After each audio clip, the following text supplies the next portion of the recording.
안녕하세요. 저는 올해 50대 중반인 여자입니다. 저는 몇 달 전에 이혼했던 전 남편과 다시 재결합을 했어요. 제 이야기를 들으시면 다들 왜 이혼한 사람을 다시 만나냐고 물어보십니다. 오늘은 이 이야기를 여러분들께 하려고 해요. 재미있게 들어주시면 감사하겠습니다. 저는 어린 나이에 남편과 결혼을 했어요. 저희들은 너무나 서로에 흠뻑 빠져 있었고, 연애 기간이 그렇게 길진 않지만 이 사람과 결혼을 해야겠다는 결정을 내렸었죠. 혼전 임신도 아니었고 남편이 결혼할 나이가 되어서 급하게 한 결혼도 아니었습니다. 단순히 저희 둘이 너무 사랑해서 순수한 마음에 결혼을 하기로 결심한 거예요. 그때 제 친구들은 다 대학교를 다니고 있었고 연애를 하느라 바빴는데 저는 오빠와 같이 결혼 준비를 하느라 바빴습니다. 오빠는 대학교도 명문대를 졸업했고 취업도 좋은 회사에 있었어요. 그런데 저는 지방에 있는 국립대에 다니고 있는 중이었죠. 저 같은 사람이 오빠와 결혼을 한다고 하면 오빠네 부모님께서 좋아하지 않으실까봐 많이 걱정이 되었습니다. 인사를 드리러 가기 전에 엄청나게 많이 걱정되었어요. 혹시라도 반대를 하시면 어떡하지? 하면서 말이죠. 오빠 말을 들어보면 오빠네 어머니는 그럴 사람이 아니래요. 무조건 좋아하실 거라고 인사하러 갔을 때부터 이미 며느리라고 부를 수도 있다고 했습니다. 저는 오빠의 말만 믿고 정식으로 인사를 드리러 갔죠. 그런데 생과계로 오빠네 어머니는 저를 굉장히 좋아하지 않으셨습니다. 제가 올 때부터 반겨주시지도 않으셨고 식사도 준비해주시지 않으셨거든요.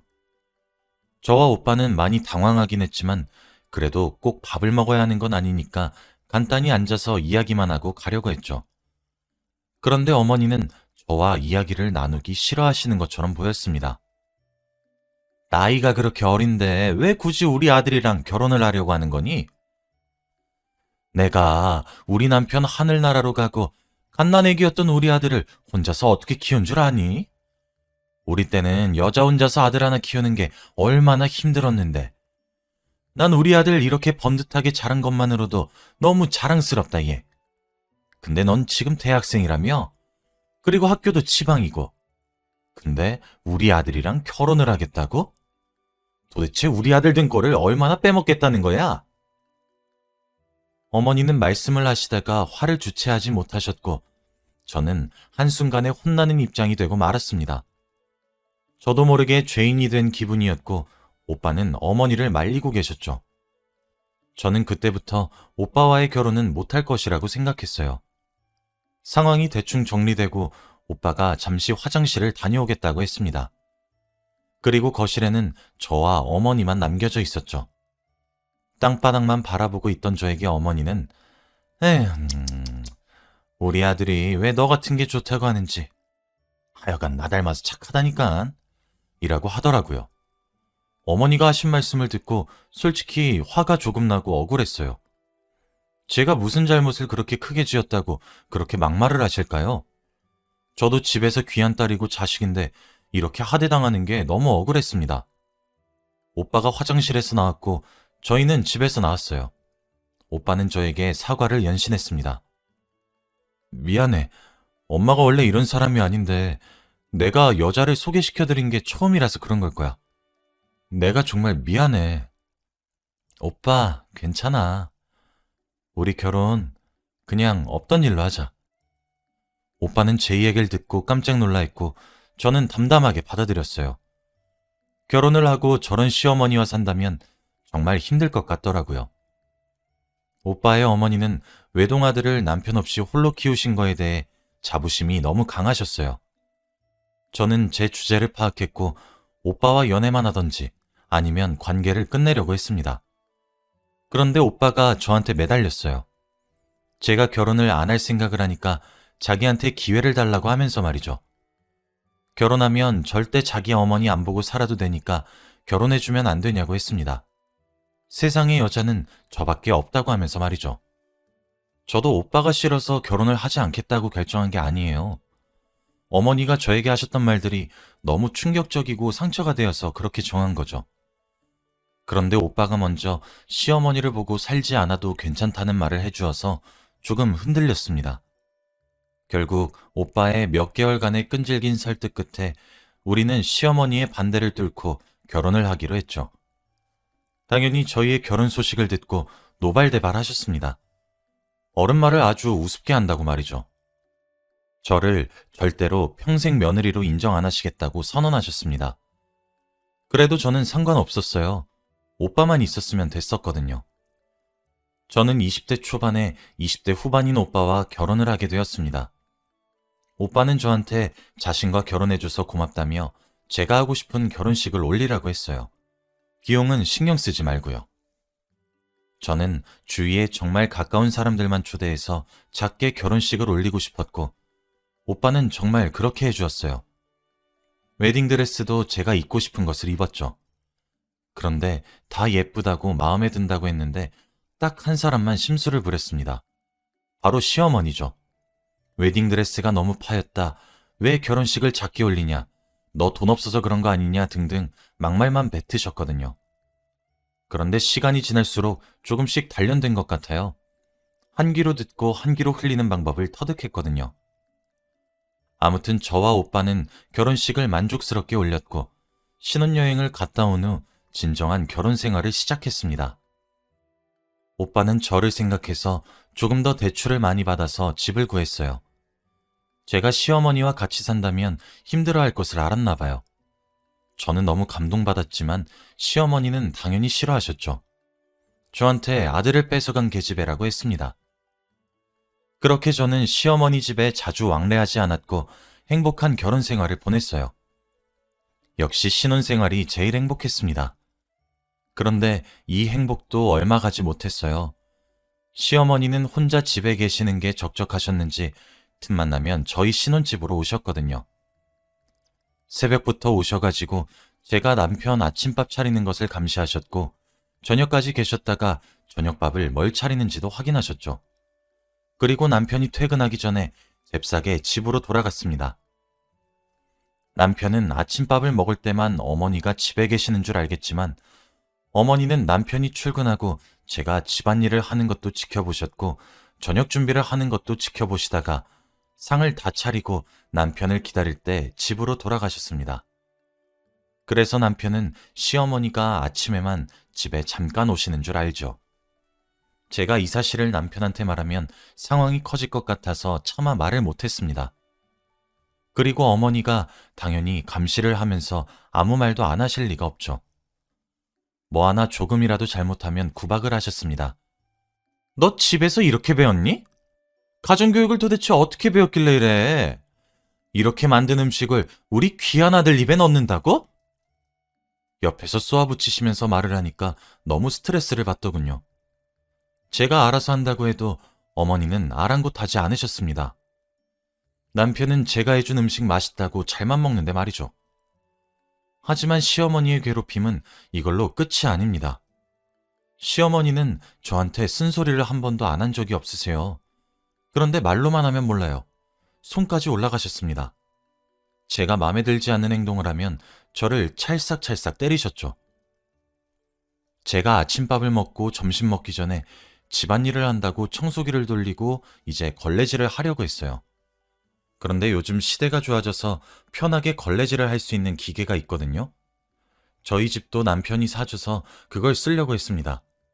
그런데 시어머니가 제가 그걸 쓰고 편안하게 걸레질을 하려고 하니까 노발대발 하시더라고요.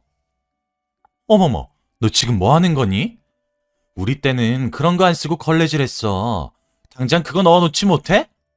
이러면서 저한테 자신이 했던 옛날 방식으로 걸레질을 하라고 하시는 겁니다. 저는 왜 굳이 그래야 하냐고, 편하게 걸레질 하려고 산 물건인데 써야 하지 않냐고 했어요. 그런데 시어머니는 말할 핑곗거리가 없으셨는지 갑자기 자리에서 일어나시더니 저한테 다가오셨죠.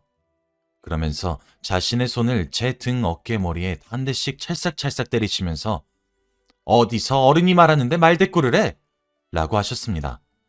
차마 제가 시어머니를 때릴 수는 없으니 맞고만 있었죠. 그런데 시어머니가 약하게 때리는 것도 아니세요. 굉장히 아프게 때리십니다. 솔직히 하루 이틀이면 참을 수 있었는데 그걸 매일같이 하시니까 몸도 상하고 정신적으로도 피폐해지더라고요. 그리고 가끔씩은 꼬집기도 하셨습니다. 시어머니의 손찌검 때문에 제 몸에는 상처가 점점 많아졌고 아침에 눈을 뜨고 일어날 때면 온몸이 찌뿌둥했죠.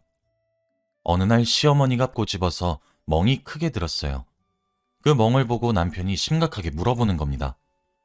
요즘 대체 왜 이렇게 몸에 상처가 많냐고 하면서 말이죠. 저는 순간 눈에서 눈물이 차올랐고 저도 모르게 그만 남편 앞에서 울음이 터지고 말았습니다. 그리고 모든 사실을 다 말했어요. 지난 몇 개월간 시어머니가 저한테 어떻게 행동하셨는지 말이죠. 저는 울분을 토했고 남편한테 말하고 나니 속이 조금 시원해졌습니다. 그런데 남편의 표정을 보니 정말 화가 잔뜩 난 표정이더군요. 남편은 그날 시어머니에게 찾아가서 화를 불같이 냈습니다. 제발 저를 괴롭히지 말라고 하면서 말이죠. 시어머니는 아들이 며느리 편을 드니까 충격을 받으셨나 봅니다. 그런데 저는 그날 남편이 그렇게 말하면 시어머니가 저를 괴롭히지 않을 줄 알았습니다. 하지만 그렇지 않았어요. 시어머니는 더 오기가 생기셨는지 더 심하게 괴롭히셨습니다. 점점 괴로워지고 정신적으로 힘들어졌어요. 시어머니는 자신의 아들을 뺏은 여자가 마음에 들지 않았겠죠. 저는 시간이 지나면 인정해 주시겠지, 아이를 낳으면 인정해 주시겠지 했습니다. 그래서 저는 임신을 했어요. 그래도 임산부한테는 괴롭히지 않겠다고 생각하면서요. 배가 점점 부풀고 아이의 성별이 알 수 있을 때쯤 되니까 떨리더라고요. 시어머니는 당연히 아들을 원하셨습니다. 저한테 아들 아니면 다 필요 없다고 하셨죠. 그래서 저도 나름 아들을 낳으면 어머니가 저를 며느리 취급해 주실 줄 알았어요. 다행히도 저는 아들을 임신했었습니다. 의사 선생님께서 저에게 축하드립니다, 왕자님이네요 라고 했을 때 얼마나 감격스러웠는지 몰라요. 드디어 어머니가 저를 며느리로 인정해 주시고 그동안의 고생이 끝냈다고 생각하니까 눈물이 났죠. 그래서 집으로 돌아가자마자 시어머니에게 아들 소식을 전해드렸어요. 당연히 시어머니가 펄쩍펄쩍 뛰면서 좋아하실 줄 알았거든요. 그런데 시어머니는 갑자기 말을 바꾸셨습니다. 아들도 갑자기 필요 없대요. 시어머니는 자신의 손자가 제 몸에서 태어난 걸 싫어하셨습니다. 제 피가 조금이라도 섞인 사람을 손주로 인정하기 싫대요. 그 말을 듣고 정말 충격을 많이 받았어요. 그리고 시어머니와 관계가 나아질 순 없겠다고 생각했죠. 어머니는 그냥 저라는 사람 자체를 싫어하신 거였습니다. 아들을 가져도 시어머니는 저를 며느리로 인정해 주시지 않았죠. 제가 출산을 하고 산후조리원을 나갈 때까지도 시어머니는 한 번도 아기를 보러 오시지 않으셨습니다. 어린 아들을 보는데 정말 눈물이 뚝뚝 흐르더라고요. 할머니한테 사랑 하나 받지 못하고 탄생을 축복받지 못했잖아요. 우리 아들이 너무 불쌍했고 미안했습니다. 제가 집에 돌아와서 육아를 할 때도 시어머니의 괴롭힘은 멈추지 않았습니다. 아무리 남편이 말려도 아랑곳하지 않으셨죠. 저는 결국 갖은 구박과 멸시를 견디지 못하고 술에 의존하기 시작했어요. 신생아 아기를 기르는 엄마가 하면 안 되는 짓이지만 저는 제정신으로는 도저히 살아갈 수 없었습니다. 그리고 남편도 이런 제 모습을 보고 너무 안타까워했고요. 육아는 남편이 했고 시어머니는 자신의 아들이 육아를 하는 것을 보고 저를 더 괴롭혔죠. 괴롭힘의 정도는 정말 심해졌고 저는 밤마다 눈물로 남편에게 제발 저를 놔달라고 빌었어요. 제가 갈수록 피폐해져 가고 말라가니까 남편은 결국 마지못해 저를 놓아주었습니다. 저는 도저히 그 집에서 어머니의 괴롭힘을 견딜 수 없었어요. 남편도 정말 미안하다고 했습니다. 그런데 시어머니는 나갈 땐 나가더라도 아들은 놓고 가라고 하더라고요. 그럼 이혼 안 해준다고 하면서 말이죠. 언제는 아들이 싫다고 하셨으면서 이제 와서 그렇게 말씀하시니까 조금 어이가 없긴 하더군요. 그래도 제가 선택할 수 있는 게 있나요? 저는 이혼을 간절히 원했고 그 집에서 나가는 게 목표였기 때문에 아들한텐 너무 미안했지만 결국 저 혼자 그 집에서 나왔습니다. 그리고 저는 친정집에 들어가서 살았어요. 부모님은 저를 보고 잘했다고 해주셨습니다. 확실히 이혼을 하고 시어머니와 만나지 않으니까 삶이 달라지더라고요. 술도 끊었고 다시 일상생활을 열심히 살았습니다. 일도 다시 시작했고 말이죠. 그리고 양육비도 꼬박꼬박 잘 보냈습니다. 그렇게 한 몇 년을 살았던 것 같아요. 그동안 2주에 한 번씩은 꼭 가족 셋이서 만나서 식사도 하고 영화도 보고 했어요. 당연히 시어머니는 좋아하지 않으셨지만요. 그래도 어차피 남남 사이니 신경 쓰지 않으려고 했습니다. 아들은 점점 커서 성인이 되어가는 중이었고 저와 전 남편도 점점 나이가 들어서 늙어가고 있었죠. 그만큼 시어머니도 예전과 달라지셨습니다. 어느 날 새벽에 문자 한 통이 오더라고요. 바로 시어머니의 부고 소식이었습니다. 장례식장 주소가 쓰여져 있었죠. 왠지 모르게 기분이 싱숭생숭하더라고요. 기쁘지도 슬프지도 않았습니다. 저는 옷을 갈아입고 장례식장으로 갔어요. 그런데 거기서 전 남편을 보는데 많이 힘들어하는 겁니다. 눈에는 초점이 없었고 한 끼도 안 먹은 것처럼 보였죠. 솔직히 이혼은 했지만 아직 그 남자를 사랑하고 있었던 것 같네요. 그래서 많이 걱정이 되었습니다. 저는 절을 하고 전 남편과 함께 이야기를 나누었어요.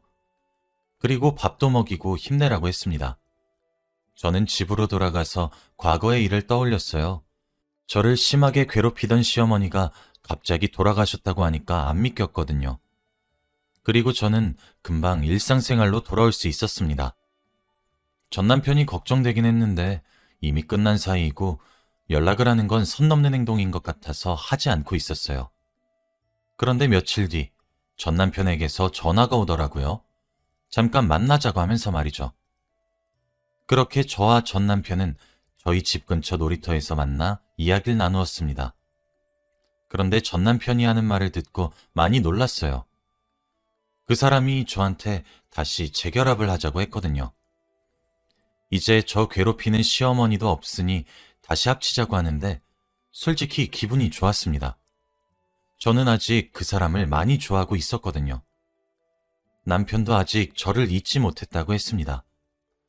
저도 남편도 서로 아직 사랑하고 아들한테 안정적인 가족이 있는 게 나을 것 같아서 다시 시작하기로 했어요. 아들한테 이 소식을 말해주니 굉장히 좋아하더라고요. 아들은 그동안 성인이 되었습니다. 저희도 그만큼 나이가 많이 들었고요. 그렇게 몇십 년 만에 셋이서 한 지붕 아래에서 살게 되었어요. 정말 행복한 거 있죠? 따뜻한 가족의 품으로 들어오니까 너무 행복했습니다. 그렇게 한 몇 년을 살았던 것 같아요. 그동안 아들은 취직도 하고 여자친구도 사귀었고 저와 남편도 어색함 없이 신혼부부처럼 생활했습니다. 그런데 어느 날 아들이 좋은 소식을 들고 왔어요. 바로 결혼을 한다고 했습니다. 아들과 연애한 지는 몇 년이나 되었다고 하는데 이제 결혼할 시기가 되어서 결혼식을 올리고 싶대요. 저와 남편은 이미 예비 며느리와 자주 만나던 사이였고 좋은 여자인 것 같아서 당연히 승낙했죠. 저는 며느리한테 저희 시어머니처럼 그런 식으로 행동하지 않겠다고 다짐했습니다. 무조건 좋은 시어머니가 되겠다고 생각했어요. 아들이 결혼을 하니까 저는 아들보다 며느리가 더 좋은 것 같아요. 너무 귀엽고 예쁘고 제 딸 같습니다. 요즘은 아들보다 더 자주 만나서 데이트도 하고 그러다 보니 아들이랑 남편이 질투를 하네요. 둘은 아직 신혼인데 얼마 전 저희에게 아주 기쁜 소식을 안겨주었습니다. 바로 며느리가 임신을 했다고 해요. 저와 남편은 너무 기뻐서 동네를 뛰어다녔죠. 그리고 며느리한테 손 하나 까딱하지 말라고 했습니다. 집에서 모든 일은 아들한테 시키라고 했고 시댁에 놀러 오면 우리가 다 하겠다고 했죠. 확실히 제가 시어머니한테 괴롭힘을 많이 당하고 살았다 보니 제 며느리한테는 잘해주려고 하고 있어요. 며느리도 행복해하는 것 같아서 기분이 좋습니다. 남편과 재결합을 했던 게 정말 잘한 선택인 것 같아요. 저의 선택에 응원해 주시면 좋겠습니다. 제 이야기는 여기까지예요. 들어주셔서 감사합니다.